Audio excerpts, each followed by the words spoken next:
So today I'm going to be doing a devotional from my handy dandy Case for Christ study Bible here. I've really enjoyed this study Bible. It's edited by Lee Strobel. He didn't edit the actual text, but he added these little inserts, different cases for evidence for Bible and for its credibility and for its truth. And some of those, if I could just turn to the page here,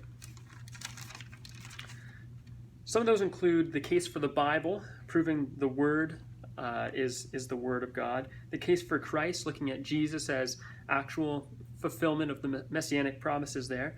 And the case for a creator. So this is God actually creating the earth, looking at the scientific evidence a little bit too.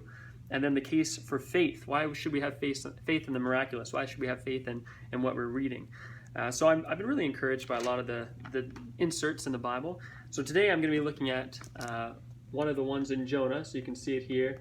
It's a case for faith that comes from Jonah 1:17. So the specific verse reads as such: "The Lord provided a great fish to swallow Jonah, and Jonah was inside the fish 3 days and 3 nights." So it seems pretty miraculous. And this is what he looks at. He says there's a faith in miracles. There's something to be said about faith in miracles.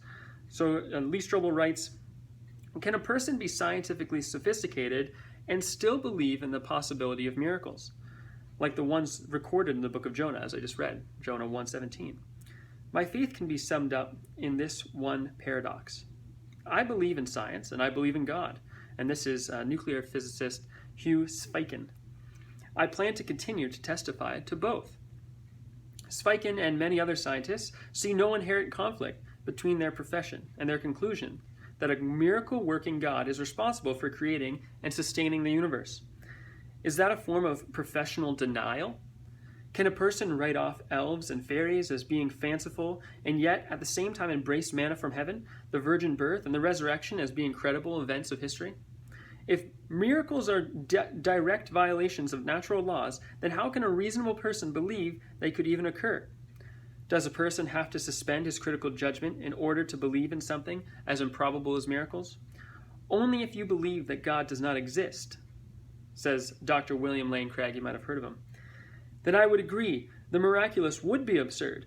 But if there is a creator who designed and brought the universe into being, who sustains its existence moment by moment, who is responsible for the natural laws that govern the physical world, then certainly it is rational to believe that the miraculous is possible. So that last point by Dr. Craig there is especially interesting. If he is sustaining everything, then yes, of course, our natural phenomenon that occurs around us could be definitely something that God could manipulate because he's sustaining it to begin with. And that's sort of how a lot of physicists especially see it. And I really hope that today, as you're thinking about these things and as you're thinking about the evidence for faith in miracles, you maybe take some time to read the book of Jonah. There's lots of miraculous stuff that happens in there. And it's interesting to think that it could very well be possible if we have a God that controls it all and works through it all. So take heart and dig into the Word. See what you can find from the book of Jonah today. Thanks for listening.